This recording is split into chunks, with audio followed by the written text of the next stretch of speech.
Hey, good morning everybody. Hopefully these headset things are all working at the moment because I can't hear myself, so hopefully at least you guys can out there. Can I get a wave if there's anyone who can actually hear me? Well, hey, it does work. Technology, isn't it wonderful? Well, I've just got off the back of a 3-hour drive in here, so thank you TFL. It's been a lovely morning. Just made it here in the nick of time. Thank you all for making it as well. I know it's going to be a busy few days, and for those that are spending some time here, I hope you enjoy it. Right, I want to kick straight in. Why we would put secrecy back into security, sort of a new look at authentication. Now, people think, what's secrecy got to do with authentication? Okay, well, let's take a look. We've got sort of two worlds here in the security. Secrecy and surveillance. The need to keep things private and the need to look at things to see what's going on. So it's a good old right to privacy, data protection, intellectual property, things you want to keep to yourself. Then on the flip side of the coin is the need to look out for threats and tracking, auditing, compliance, all these lovely things. Now they're kind of opposite ends of the scale, yet they both do with security. So there's constant tug of war going on between which one wins. Okay, who's winning the battle thus far? Secrecy? Makes you wonder. Okay, there's a real world battle going on between these things about the need to keep things private and the need to be able to look at what's going on at things. Now if you think about authentication, what actually is authentication? It's all about asserting your identity. It's saying, hi, I'm Steve, now prove it. Now you need to do that in a very useful, secure way. However, security should not be a barrier to getting things done. It should be an enabler to getting things done securely. A huge difference here. So you think about how we used to log into things. You had a whole bunch of local applications with their own username and password, and you had this password nightmare to deal with. Then we all did the single sign-on project. Remember that one? Where you can suddenly have databases remembering all your passwords to log into things for you. Just when you thought you got that done, we all moved to the cloud, where every cloud application gives you what? Another username and password, and the cycle continues. Right. Some of today's options you have available to proving who you are securely, according to the big wide world in this hallway here, is some of these. Can I just ask, who of you has got some of these sort of two-factor token dongle things? Show of hands. Okay, keep your hands up if you've got it with you right now. It's more than usual, but you can kind of expect that a little bit of a security conference. Okay, most people don't even carry them with them. Okay, now say you have a nice fancy shiny app on your iPad and you want to log into it. Is it going to be handy doing it with one of these? Not really a convenient user experience. This is what massive companies are still expecting people to do today. Not usable. Again, if you've got a tablet, how are you going to plug in something that requires a USB port? Not really thought about that one either much. Okay, so some of these devices can work okay in certain scenarios, but the world we live in today is not sort of monolithic in terms of scenarios. We've got to support lots of things. Okay, a little bit of question. How easy is it to get someone's PIN code? Well, not so hard. A password? Yeah, pretty straightforward these days. None of this is challenging. Borrow an identity. ID fraud is on the rise, despite security. Any type of secret information. Well, again, go and ask Obama how easy it is. He'll tell you. Okay, so tell me a secret. The only way to keep a secret safe is not to disclose it in the first place. Okay, Mr. Assange will tell you that one. However, every time we use a password, what do we do with it? We give it away. We type in the entire thing every time we use it. Is it secret anymore? You shouldn't assume so. This is a fundamental flaw with passwords. You can't fix the fundamental flaw with passwords. The idea of it is it's supposed to be something secret in your head that only you know. If everybody knew it, everyone would agree it's not secure. But if you give it away every time you use it, how is it secure anymore? Aha, but we have strong passwords. Who's heard of this one? Love strong passwords. These are great. Okay, they're very hard to remember. So not really user-friendly at all. Who remembers their super strong password? Well, we've got one lady, well done. You're one of the few. Okay, very hard to enter on mobile devices. Uppercase, lowercase, special characters. Half the time you can't even find a comma on a little phone keyboard. Okay, not simple. They're perceived as free because you don't pay a license for a password. However, there is a huge hidden cost behind these things. They are 100% vulnerable to common attacks like keyboard logging, malware, shoulder surfing, etc. Just because you make it complicated just means you've thwarted a dictionary attack. Now, in reality, those things stopped happening 20 years ago. Okay? They are easily avoided by users by using the password reset process, because half the time it's easier to go through the reset than it is to try and figure out what your password actually was. Okay, these are realities of the world.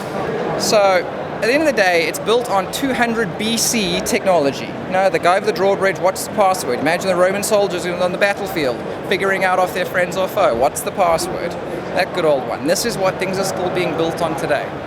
So in reality, strong passwords are a total myth. They are just a pain. Hands up if you like passwords. Funny, that one always comes up the same response. Okay, everyone hates passwords. Wait. I've got two-factor oath tokens, right? So that makes me safe from weak passwords. Well, not really. At the end of the day, keep in mind, oath is only one-factor authentication. It's something you have, full stop.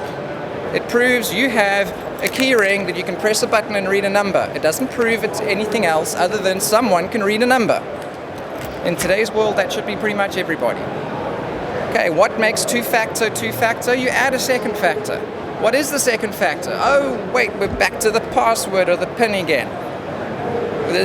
These things do not solve the fundamental problem of passwords.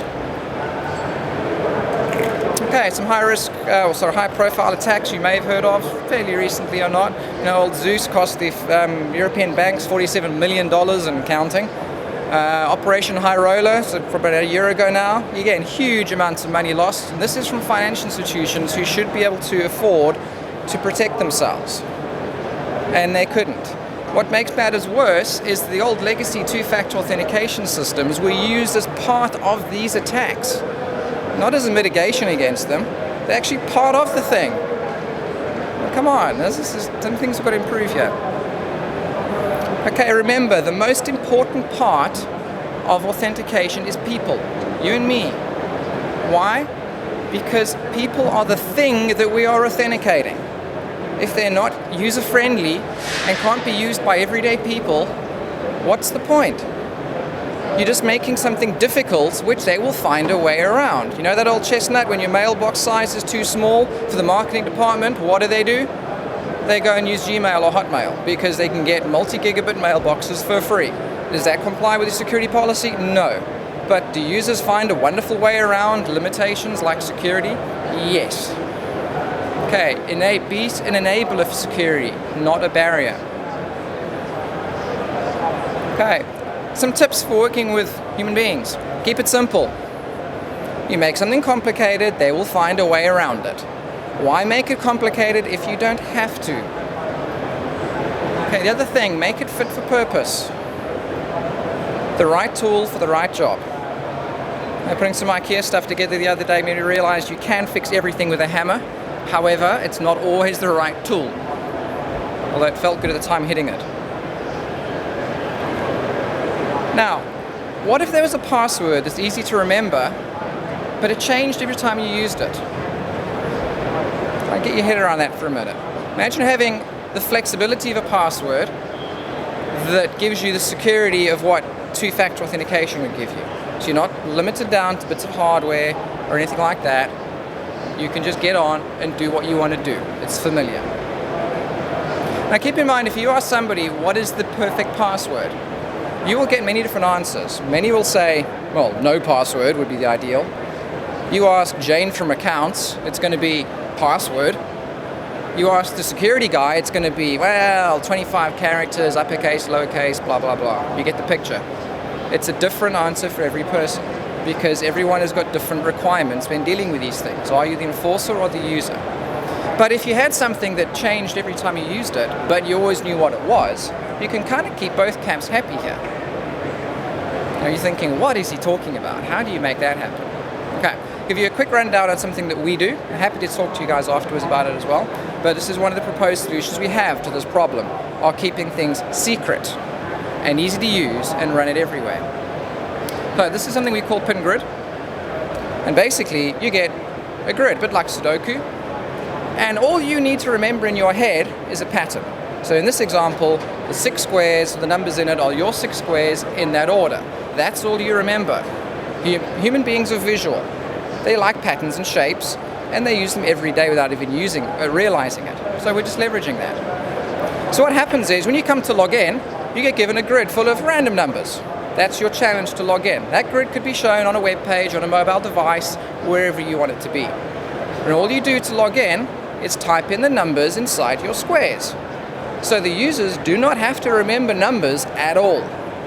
No pin codes to recall whatsoever. Okay, that was a bit of a quick rundown, but we are short of time.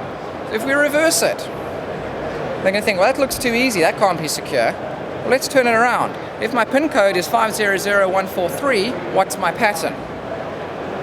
This gets to the crux of the matter. When you do a logon, you do not reveal your secret information, which is the pattern. It keeps it secret. It's not stored in the device showing the grid. It's stored in your head, and one of the copies is on the server that validates it. That's it. And because you do not enter your pattern when you do a logon, it can't be captured. You're not giving it away like you are with the password. And everyone thinks, well, I've got a keyring thing, that keeps me safe. Well, okay, 6 digits on this. The other 4 digits, yes, count them all, 4, are a fixed pin code on the very end of what you type in after this keyring. And let me guess, you guys have never changed it in, what, 6 years? That's the reality. One key log, when you log on to one of these things, you have the secret information still. Okay, and the fact you guys don't have your keyrings with you for most of you means they're sitting in a desk drawer in your car or somewhere that somebody else could be using it and you didn't even know. Okay, the nice thing about this type of concept is it combines the thing you have and the thing you know together to create a one-time code. And the user doesn't even know this is happening because it's kept simple. Okay, where can you use it? No, pretty much anywhere. On a web page, inside an app on an app store, on a soft token, text message, SMS, VPN access, traditional 2FA models, transaction signing. You validate a payee that you're adding to your internet banking, sign that transaction with it. It's all capable. Okay, real world coverage. Everyone's got lots of devices, so we've covered every single app store out there. And cloud service coverage, because this is the world we live in. You've got to be able to do federational work in the cloud. So we've got something here that looks like it actually does solve a lot of these problems we have today with expensive, cumbersome token solutions which don't actually work in the real world. Anyway, I'd be happy to take any questions following on from that. We are exhibiting here at the show as well, so we're very welcome to come on by, come have a chat, and we can run through some stuff with you. Tell us about what problems you're having in your environment. We're happy to hear some stories and see how we can help you guys. Thank you very much. Any questions?